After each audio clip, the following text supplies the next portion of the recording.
Hi, guys. Before I introduce my guest, I want to say that this is a really special episode. It's a very emotional conversation. It's very hard for both of us, but I am so grateful that you're here, Baileigh. Hi, Baileigh. Because I know how tough it is to talk about what we are going to talk about. But before we even start, before I even introduce you, I want to mention that for those of you guys that don't know Kat on the Loose, this is a 100% not scripted show. I have zero script. I don't even have notes for Baileigh. It's not edited. It's a very intimate, real conversation. And I have no idea how much or we're going to share. But I think collectively, we are hoping that we can help women out there going through the same thing as we went through. Yeah, 100%. So hi, Baileigh. It's such an honor having you here. I am very excited to be here. On a Saturday, no less. You're a good trooper, and you show up looking like $1 million. Oh, thank you. Like the very successful attorney you will be. Hopefully someday, right? And I show up in my dog mom clothes. That's and the way with to my do it baby on a Phoenix. Saturday. Right, we're multitasking today. You guys might see Phoenix on the video episode because he's so sick, and I felt so guilty leaving him at home, and I did not want to cancel this episode because it's so important. So let's rock and roll and do the best we can. Awesome. So in a nutshell, a lot of people that listen to Kat on the Loose know I was married to an alcoholic for 15 years, and he did die from alcoholism. It was a horrible death. And when we met, I was shocked when you told me that you went through something very similar. You lost your fiancé to alcoholism. Mm-hmm. Yeah, we were set to elope, technically. We were going to do that whole lovely run off, go to Vegas, do that whole thing. But yeah, I lost him to cirrhosis of the liver. And my understanding was like he had been sober for a while, and then it kind of came out as he was in the hospital that he had been drinking. So let's tell your story in bits and pieces so everybody understands what's going on. So first of all, you're way younger than you're in your late 20s. That's when I met my husband. So that's the similarity. But how long were you guys dating? We were together almost 2 years. He was my boss. I did that whole thing. Oh, I did that. But yeah, all together, I would say we knew each other probably around 3 years, dated for about 2. Okay, so when you met him, did you know he was an alcoholic? No. Actually, so I met him as my boss. Okay. It wasn't until we started having conversations that maybe were not safe for work, that some personal stuff came up, and he did share that he had cirrhosis. So when you met him, he told you, like, you guys started going out and he's like, I'm already sick. Yes. Ah, very interesting. My understanding was that he was sober, that he was getting better. Okay. That's what he told you. Mm-hmm. And of course you believed him. I did, but he also said it so casually is the thing. So we could be talking right now and I could say, oh yeah, well, I have allergies. So anyways, next week, he said it just like that. Like, oh yeah, I have cirrhosis. So okay, anyways. And I didn't even bother to look it up the first time. It wasn't until we started to get fairly serious that I looked into it. They started getting concerned. Yeah, so see, that's the interesting parallel, because I think in my case, when I was in my 20s and I started dating Anthony, he wasn't a full-blown alcoholic, but he was a heavy drinker. But at the time, I did not even understand what alcohol abuse was, because I come from a family. My mom was an alcoholic. I don't know if I told you that. I don't think you did. My mom was an alcoholic. And I mean, I know my story is crazy. She actually killed herself 1 year before Anthony died. Wow. Yeah, I think I mentioned that on the show before. So coming from a family of people that abused alcohol, in my 20s, I wasn't aware of what alcohol abuse was. I just thought that's what everybody did. I thought, oh, people drink, and people drink all the time, and that's what people do. So when I started dating him and getting more and more and more serious, and he was drinking and making a lot of money, and he was like, leave me alone, that's my hobby. In my mind, because I thought it was also my parents' hobby. You know what I mean? I thought actually drinking was a normal hobby. And you know what? That's part of the problem with society nowadays, is how normalized drinking is. And even just to socialize, everybody's go-to is let's go grab a drink. Yes. It's not let's go hiking, let's sit home and watch movies. It's let's go get a drink. Or let's sit at home and watch movies with a bottle of wine. Yes. It's very normalized. And do you I feel peer pressure, like when I go out with my friends or even a date sometimes, and I say, because I'm not 100% sober, but I drink very, very little. Like maybe I'll have one glass of wine. But if I tell people like I don't want to drink at all tonight, they pressure me. Does that happen to you ever? I wouldn't say so, honestly. Oh, really? You're lucky. Well, because if I say I'm not going to drink, I'm not going to drink. And if they say, well, are you sure? Just have one. I will put my foot down and say no. Yeah, but they do that. Are you sure? Let's just have one. Yes, that part. That's what I'm saying. Yeah, it happened to me too. But I want to go back to your story because that's the awareness part that I think I want to share with everyone. Because nowadays, a huge part of my non-negotiable list is I don't want to drink. I don't want to date a heavy drinker again. So for me, that's a massive deal breaker. So when you started dating this guy, obviously you were really into him. I was so madly in love with him. The first time I ever saw him, I could tell you exactly which tile I was standing on the floor. Oh my God. So it was like love at first sight. Yes, and I didn't believe in that. But it was immediate. I saw him and I was like, yep, that's the one.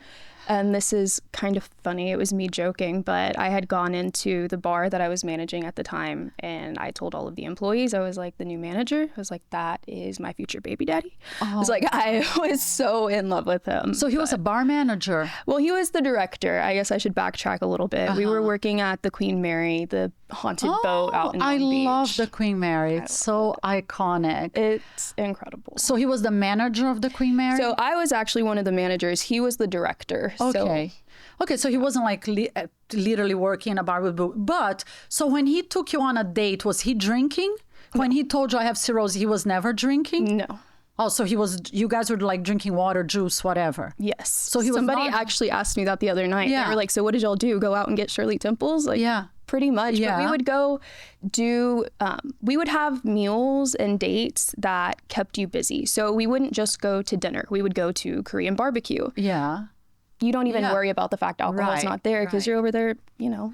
So you start dating this guy, and as the months go by, do you think he was drinking behind your back? There was a point where I came home one day and I had a bottle of vodka in the freezer. Looking back now, I should have cleared the house of alcohol, but hindsight's 2020, right?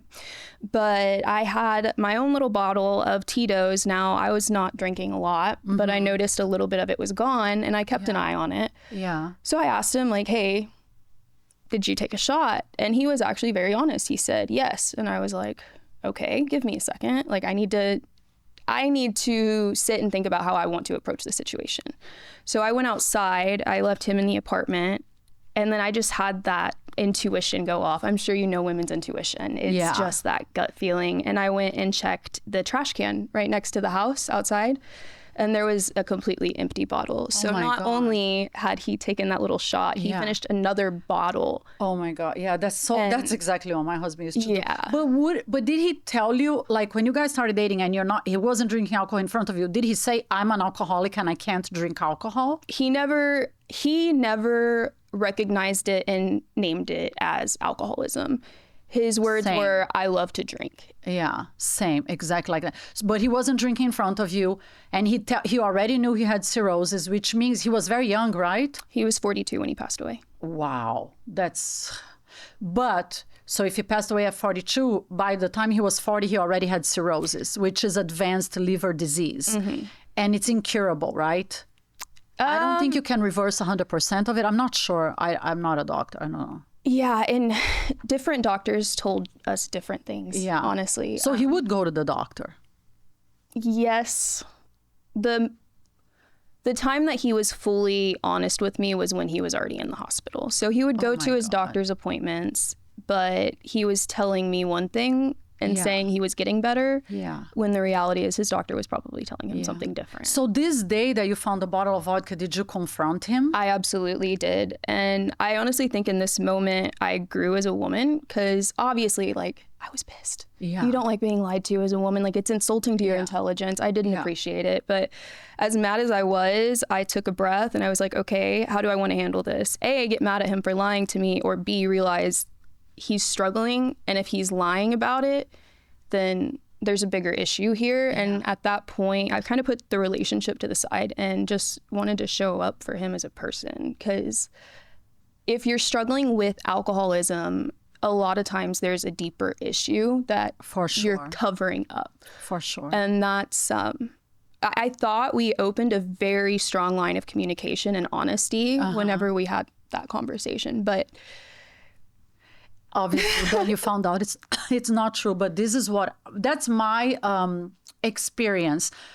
Because in my case, obviously, Anthony, he was drinking in front of everybody. And because he made so much money, his answer was always like, leave me alone. I make more money in an hour than you're going to make in a year or in a month. And this is my hobby and I'm going to drink. So he was very open about it. did he keep drinking once he knew he had cirrhosis? Oh, yeah. In his case, he never wanted to stop, ever. He decided, and as he got sicker and sicker and sicker, he was like, because, there's stages of alcoholism, right? Yes. A lot of people don't know that. When I say like, there's the functioning alcoholic, the guy that drinks a lot, but he still goes to work, like probably was your boyfriend, right? They go to work, they socialize, they do everything. That's the functioning alcoholic. And those are the most dangerous ones. Exactly. I was dating a guy like that, this functioning alcoholic, 2 years ago, and I realized, because every place we went, he was drinking heavily, embarrassing himself and everything, and I'm like, okay, I've seen this movie before. It takes a while. Usually the functioning alcoholic, if he wants to stop drinking, you can get help. You can put yourself in rehab and you can get help. But if you advance to stage 4 alcoholism, like that, you're so sick and you're chemically dependent on alcohol, which is what happened to Anthony, my husband, and you need to be hospitalized. Yes, and I never realized how severe the effects of alcoholism are.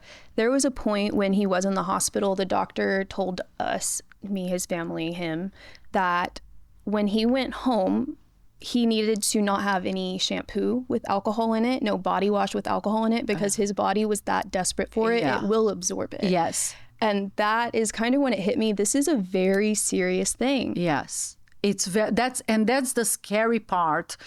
If anybody out there is listening and you are dating the stage, like the heavy drinker, I need a drink, or the functioning alcoholic that is always around booze, this is your red flag.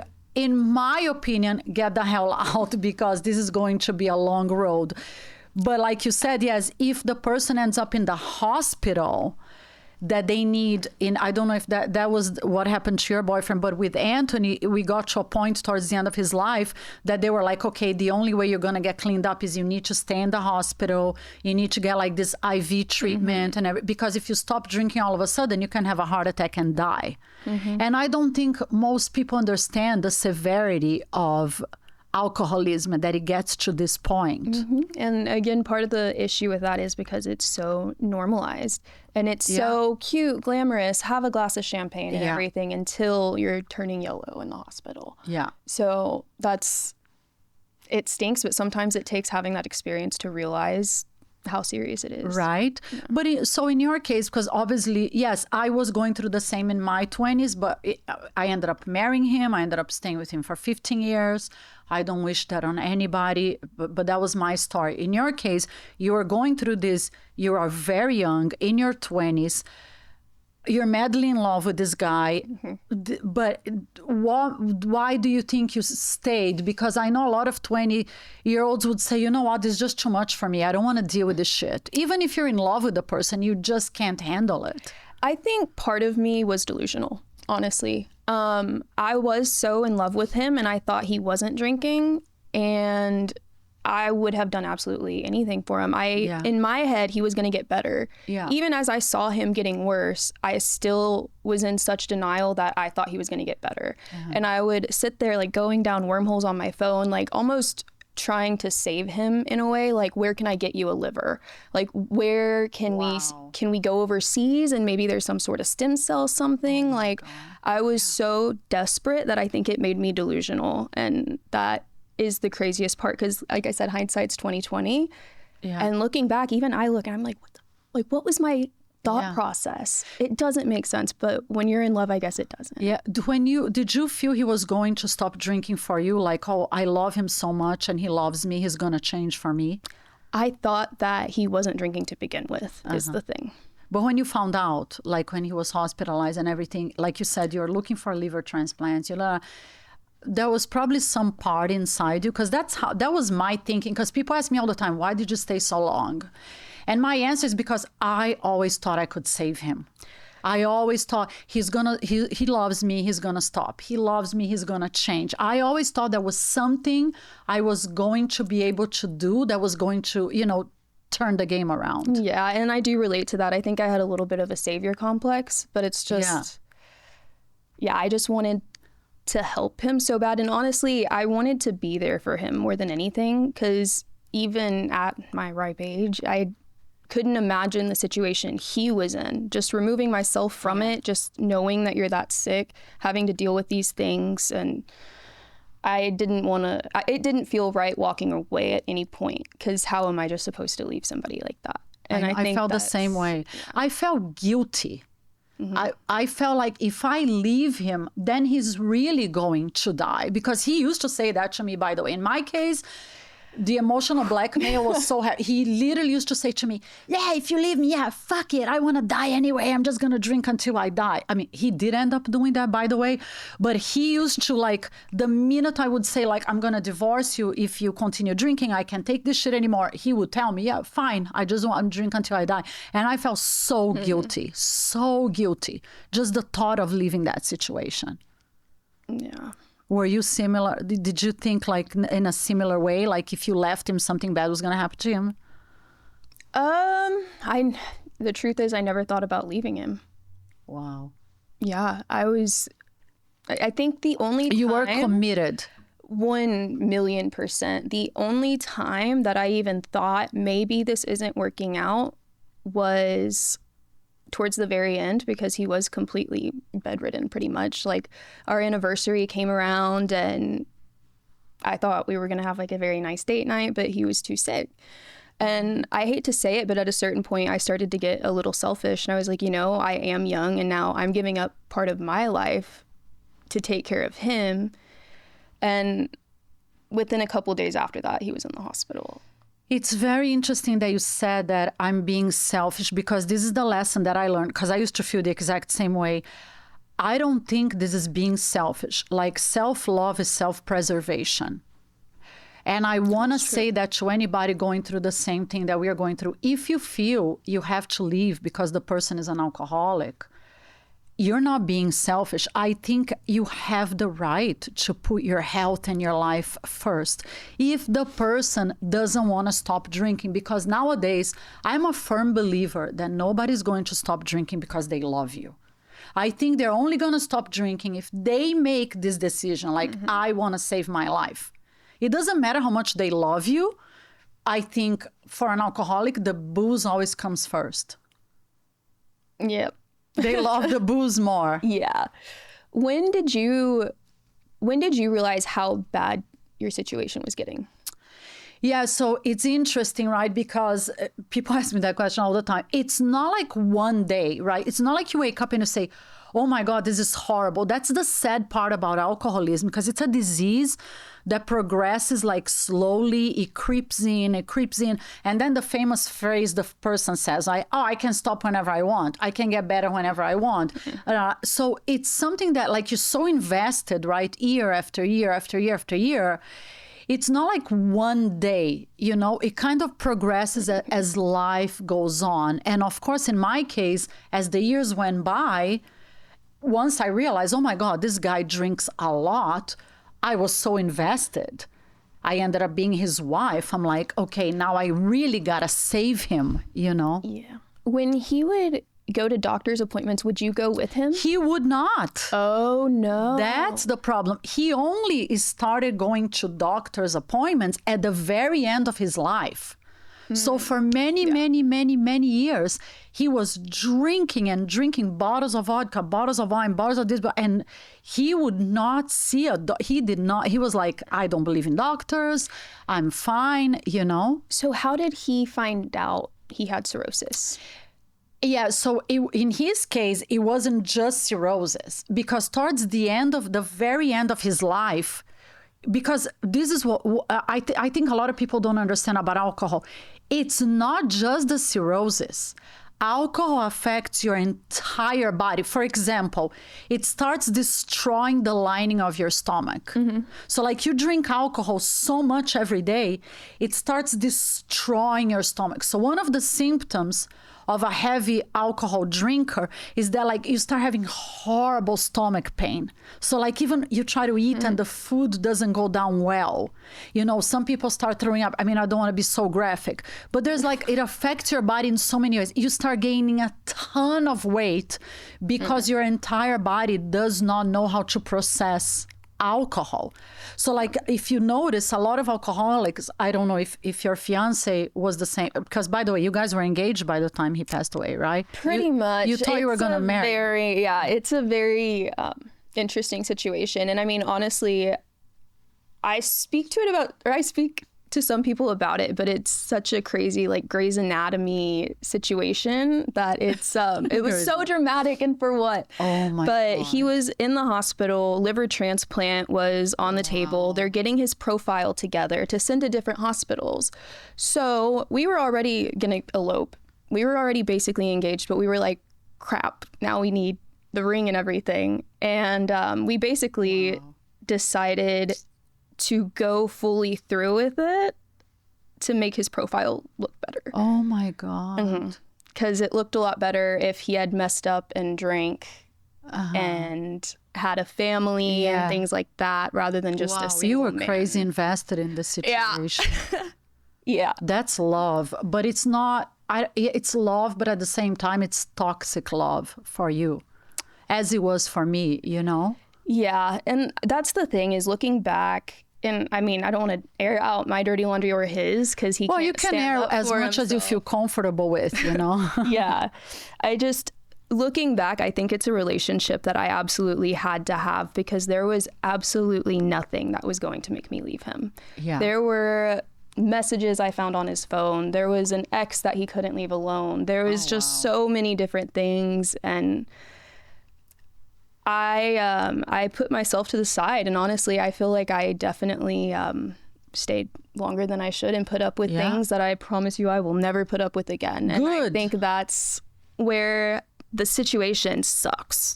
Yeah. But my goodness, did I learn some valuable lessons. I think that's the whole point, right? Because we hope, like, I mean, look in my case, I was in the situation for 15 years. 15 years. Imagine.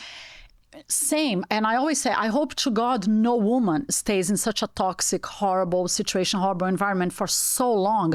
But on the same token, if you take some lessons from it and you don't repeat the same mistakes, right? Yeah. Because every person that comes through our lives has to be a lesson. You have, and another thing that I believe, if you don't learn that lesson, the universe will teach you that lesson over and over and over, which was, it happened to me, by the way, because when I left him, I was so messed up in my head because, you know, I was in this chaotic, abusive relationship because, of course, he started being very verbally abusive to me because he drank.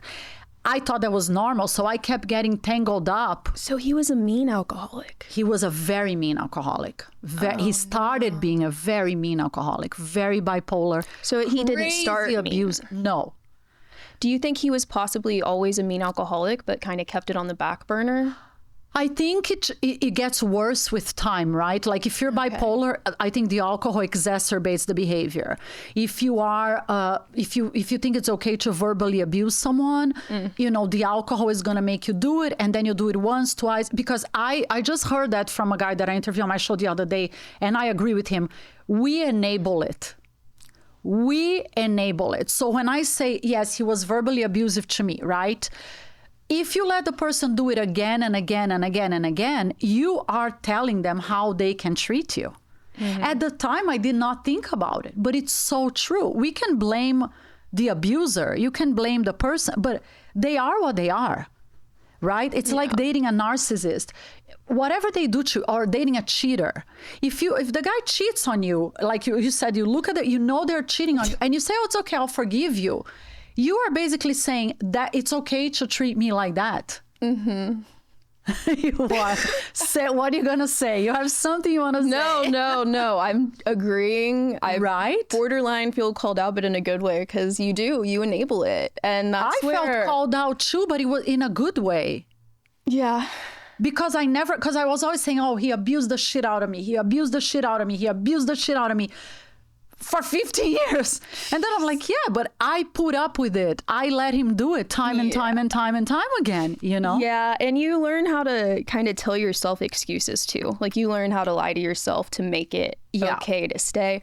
But I don't know about you, but there were certain situations that you would enable, but they would give you an excuse or like an I'm sorry. Yeah. And you'd buy it. Like For sure. I got hit with, I think, the worst one in the world, and looking back now, oh my goodness, but I would find messages with other girls on there. It's like, but you're my main one.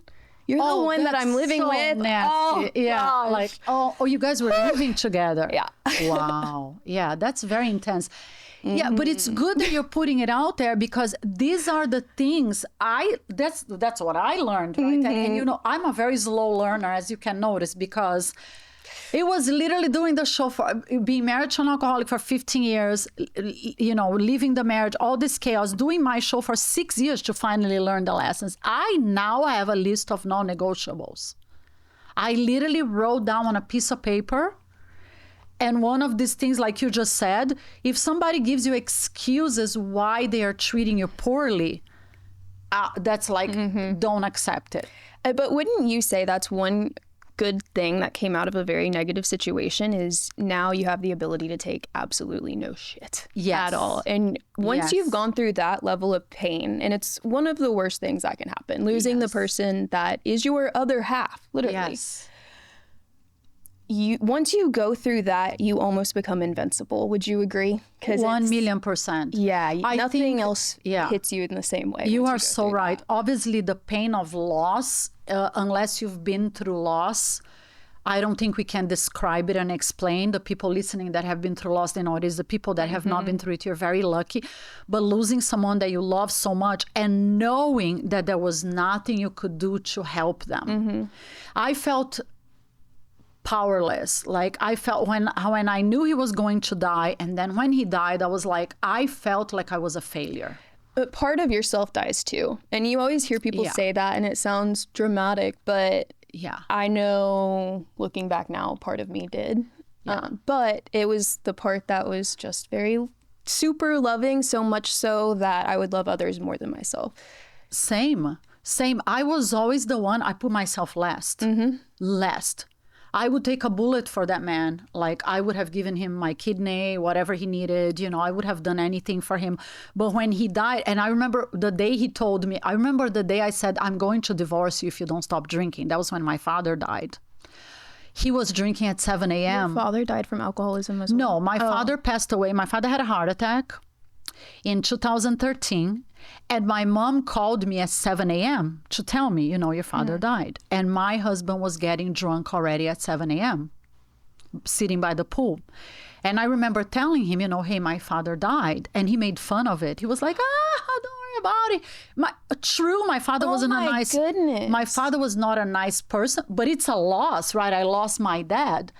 And that day, you grab out the chancla and you just and that day I remember thinking, like, I went to my bedroom and I was so sad, and I'm like, he's never going to understand anything.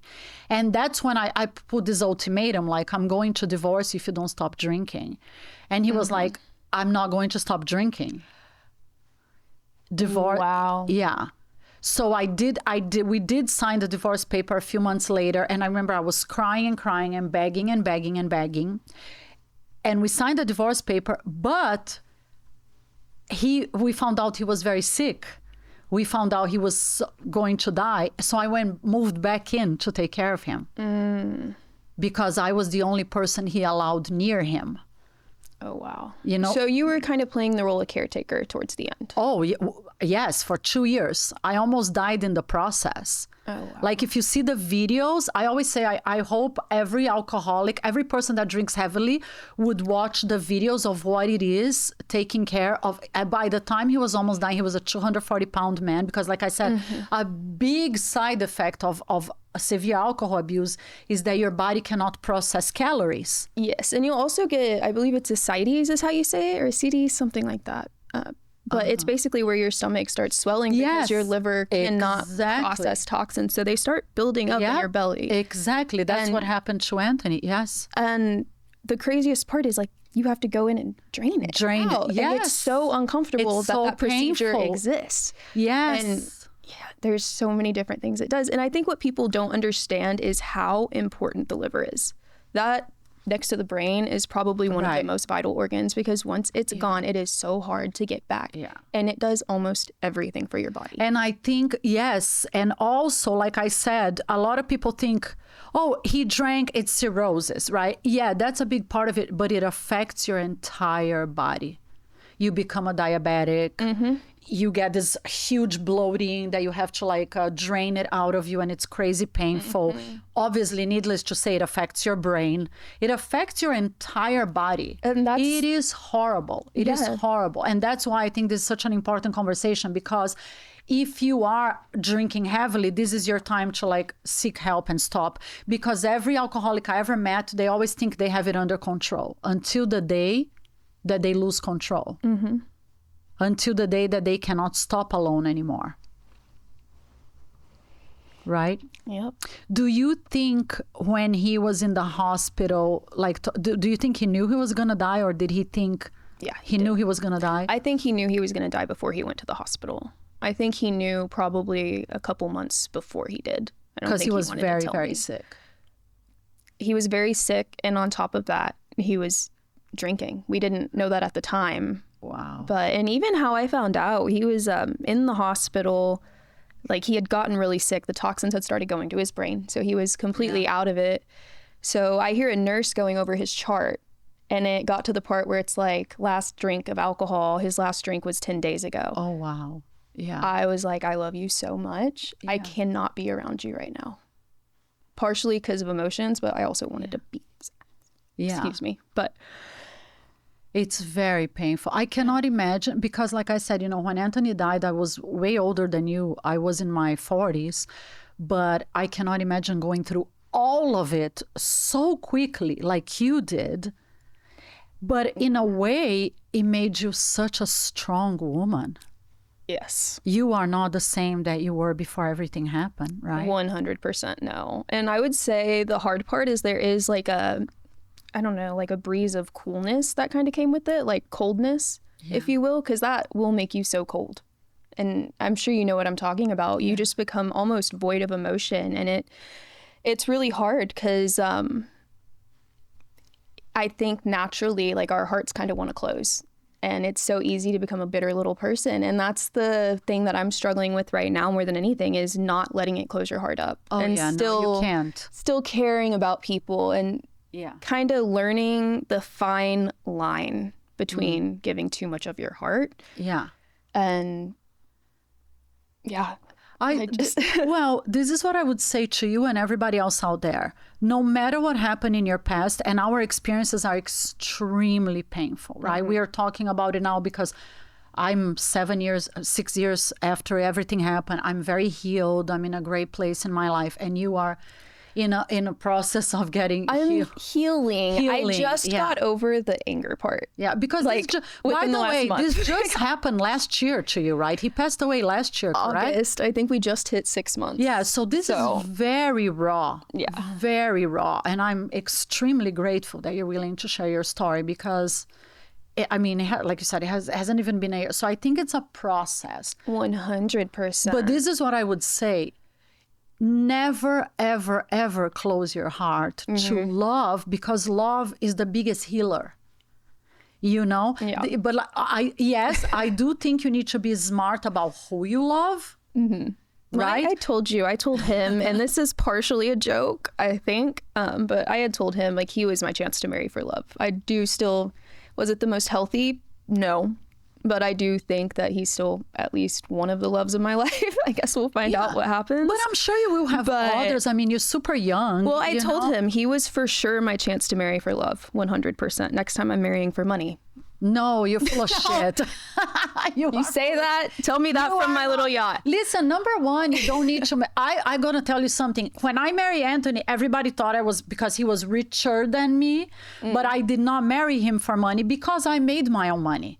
I was successful in my own right. I had my college degrees. I did my thing. And that's why he got attracted to me, right? All these girls around Beverly Hills, like fishing around for the millionaire. I'm like, have your own life. Have your own interests. You don't fish for the millionaires in Beverly Hills. Right, anywhere. Popular opinion. But they're out in Bel Air. For people that don't know you, you're going to give them the... But for people that don't know you, you have a lot going on in your life. Yeah. You're building a beautiful career. I am sure you're not going to marry for money. Even if you marry a very wealthy guy, which you deserve, it's going to be like an equal to all the success that you're building in your own right. You are going to marry for love. I promise you. I know today maybe you're skeptical. I've been paying men's bills for over 2 years now. It's time for somebody to pay mine. Well, Baileigh, listen, that's another thing that you never do. Why in the fucking world would you do that? Well, I'm 27 now. I was like 25. But why would you be? 24, 23. No woman should be paying a dude's bills. Now you understand why I'm at where I'm at. I'm like, if a man's going to come into my life, I say dating for money, and I don't actually mean that. But if a man comes into my life, he is never going to ask me to split a bill. Of course, and maybe that's shallow. Maybe that's shallow. But I spent the last 2 years dishing out money to my love. Look, we preach on Cat on the Loose, and we just had an episode with this fabulous guy last week. You should listen. And he said the same thing, and I say over and over and over again, you should not be splitting bills, because we split bills. Girlfriends split bills. Yeah. Buddies split bills. When you go on a date with a guy, you want the guy to treat you like a princess, like a woman, so you can relax and be in your feminine energy. And that has zero to do with how much money you make. Even if you're making $5 million a year, you want a guy that will take you on a date and treat you like the woman that you deserve to be. Yes, but a date at like Fogo de Chão. So you can go to Fogo de Chão, the Brazilian steakhouse. It doesn't matter where you go. I think some of my jokes are going over your head. No, I get your jokes, but you should still go on dates with guys that are going to treat you the way you deserve to be treated. Yes. You shouldn't be going on a date with guys that want you to split the bill. Oh, no, 100%. That's one of those things I had to live and learn. And I think for the first part of my 20s, I was so focused on being the chill girl, like the cool girl, like, oh, it's okay, I'll split half the bills. No, I'm not the chill girl. Not anymore. No. Maybe I never was. Like, oh, gosh. Look, no woman... I have standards. Did you hear what happened? That's another thing I talk on the show already. This girl is going viral on TikTok, but she has millions of I forgot her name. She has millions of people that follow her on TikTok. She went on a date with this kid, of his privileged kid. I think I saw this, and he was like... And at the end of the date, he was like, well, I'm only going to pay the bill if you go home with me to have sex. And she filmed it. And she posted She did the right thing, because she didn't film his face. But she filmed the situation. She's like, are you fucking crazy? Right? And then she put it on TikTok, and he threatened to sue her. Did you see that? I mean, what kind of a... There's no grounds there. His face wasn't shown in it. Yeah, plus she went to... His father's an attorney, so she went to the father and told the father everything. And I think that was genius, because what kind of a man behaves like that? You should pay for the date because you are a gentleman, not because you expect something from the woman at the end of the date. Right? 100%. It's just the way women deserve to be treated. It's that simple. And obviously that's the kind of guy you should date. The guys that think you deserve an amazing date. Yes. I agree with that. Yeah, so it's okay. Like, do your non-negotiable list, and you're like, I don't want to date dudes that treat me. Because if a guy splits a date with you, you're going to feel like you're going out with your friend, not with a date. Whenever, let's say you're on a date and you feel like it's not going well, like you're... Yeah. You know, at the end, are you going to let him pay? Always. Listen, I want to tell you something. God's honest truth. I've been on many, many, many dates. Not once ever a man suggested that I split the bill, because they know the kind of woman they are taking out on a date. So I only go on a date with the man that agrees that a man pays the bill. Again, it has nothing to do with money. It's how I want to be treated on a date. If I want to go out with and my best friends are men, by the way. If I go out with my bestie, we split. We're besties.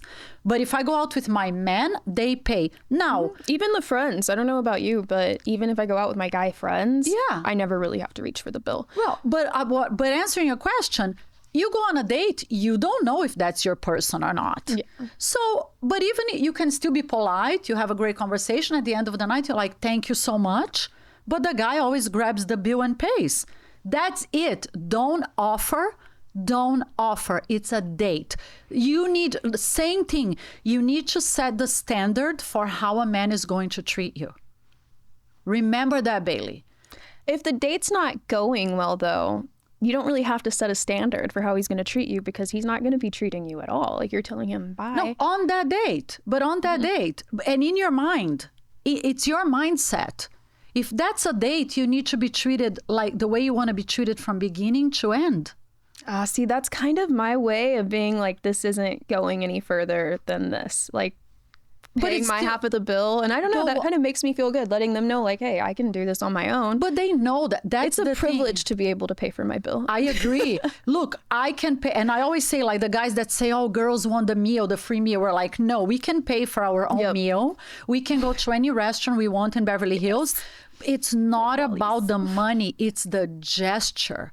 Like when you go out on a date with a guy, if you want a man that is going to be a provider, that is going to think you deserve to be treated like a lady, you got to set the precedent that that's the kind of guy you want to date, you know? Mm-hmm. At least that's how I see it. I would never offer to pay for half, even if I know I'm never going to see the guy again. Really? Yeah. I never did. I never was asked to do it. Ever. Not ever. I've definitely done that before. It's kind of me being like, okay, like we're good. Just splitting it off. It's my way of politely being funny. Like, this is. So he knows, like, I'm not going to call this chick again. That's very interesting. I know I'm going to get a lot of messages about this one. I'm from the club, like, thank you very much. I appreciate you, you know, and that's it. But I'm not going to pay for a date. It's just I don't know. It's my rule for myself. I never paid for dates in my life. I don't want to start now at my age. So I'm like, okay, that's, you know, it is what it is. But before we run out of time, wrapping it up, because obviously this is a really important and serious subject.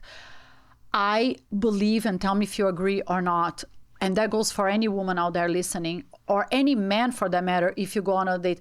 If you go out on a date, 1 date, 2 dates, 3 dates, and you notice that person is a heavy drinker, I personally would say don't invest in that. Especially if they're drinking that heavy within the first 3 dates, that's a definite red flag because that's normal to them. And they think that is acceptable to get wasted around you. And that's whenever they're trying to put their best foot forward. Yes. So if that's their best foot, you might want to pick a different pair of feet. That's a very good point, because I started dating this attorney, I told you, right? And he was a heavy drinker. And I have no idea why. I went on 6 dates with him. Although I already knew, like, this guy is drinking an entire bottle of wine, an entire bottle. So yeah, like, if it's a red flag, so I would hope nobody gets to the point that you and I got, to be dating a full-blown alcoholic and lose them because it's so painful, or have them be a big part of your life. So I would say put on your non-negotiable list and don't get tangled up with a heavy drinker from the get-go. Do you agree? Yes, 100%. Yeah, so you would never gonna go down that road again. No. Yeah, good for you. And I think it's more important than that. It's also it's acknowledging the fact that I will never try to save someone from it again either. Just very good. Same. Yeah. I know my limits, and again, I don't like to use the word selfish. I know Phoenix is like, let's go, mommy. He knows the time, right? He's very intelligent. I wouldn't want to put this word selfish, but I am super, super honest, and I tell people, like, I cannot possibly physically and mentally deal with helping another alcoholic again. Yes. I just can't, because it almost killed me, and I know it's not something I'm capable of doing again. Yes. And I'm sure it's not something you're capable of doing again. Absolutely not. I say it to my friends. I was a hospice nurse at the age of 26 and didn't know. Same for 2 years. Exactly. And it literally almost killed me. So I'm going to say, we are not doctors. We are not experts. We're just sharing our personal opinion, how tough it was. But if anybody out there listening, if you are dating an alcoholic, there are tons of Al-Anon groups, amazing groups out there. If you feel you need support, get help, because it's really, really tough to go through what we went through, right? It's horrible. It is. And I'm going to make a recommendation as well to anybody that's watching. Go to an AA meeting. You do not have to be an alcoholic to go to an AA meeting. You don't have to drink to go to an AA meeting, but it is actually a very enlightening experience. I have sat in on one before. Hearing people's experience with alcoholism, it's very educational. Yeah. And it also, I feel like it's chicken soup for the soul, if you will, because you're in a room full of people that just want to do better. Yeah, they're looking at their life and they're just like, wow, I could be a better version of myself for whoever that be, even if it's themselves. Yeah. And I think it's such a powerful room to be in. Oh my God, I agree with you. And I love that you said that, because get help. Al-Anon, if you guys don't know, it's for family or relatives or spouses, whatever, significant others of people that drink, and they give you a lot of support and they guide you on how to deal with the situation. And of course, Alcoholics Anonymous, you know, you can go, and even if you're not a drinker, you're going to seek people that are going through the same. But I will say, get help. Don't get tangled up in the same crisis that you and I did, because I'm a firm believer nobody's going to stop drinking because they love you. They're only going to stop drinking if they love themselves. Yeah. Because it's a disease. Yeah. Baileigh, thank you so much for being so courageous, for sharing your story with us. And please keep your little heart open for love, because you are gorgeous. You are so young. You have your entire life ahead of you. Yeah. I think it'll come with time, you know. Yes. 6 months is so fresh. I'm not in a hurry. I think I have to say I agree with you. I think it's a journey, but just allow yourself to heal and put yourself slowly but surely out there, because I know love is going to find you again. Yeah. You're amazing. Sure. Thank you so much. Thank you. Guys, be safe out there. I love you. And please, don't drink and drive, and don't drink too much, because it's a horrible, horrible disease, right? Be safe out there. Yes. Drink love. Yeah, there we go. Cheers. Cheers. Thank you. Love you. See you guys again very soon. Mwah. Bye.